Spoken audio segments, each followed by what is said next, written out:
कराची में जर्मनी के consul general रोड्रिगर लोटिस कराची से हैदराबाद ट्रेन के सफर पर निकल पड़े। उनके सफर का मकसद पाकिस्तान रेलवे सिस्टम समेत मुख्तलिफ मंसूबों का जायजा लेना है।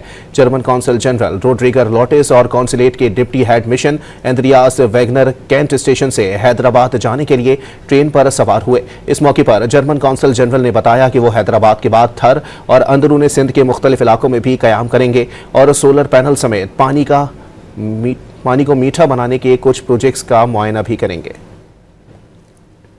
Good afternoon. We are excited to begin this journey in a moment from Karachi to Hyderabad. And the purpose, of course, is to get to know Pakistan's great railway system. The railway is an excellent means of transport. It offers huge chances for an environmentally friendly means of transport, both for passengers and for freight. I think this country has lots of potential to increase also the amount of passengers, the amount of freight that is transported in this way by train. And we are looking forward to that experience today.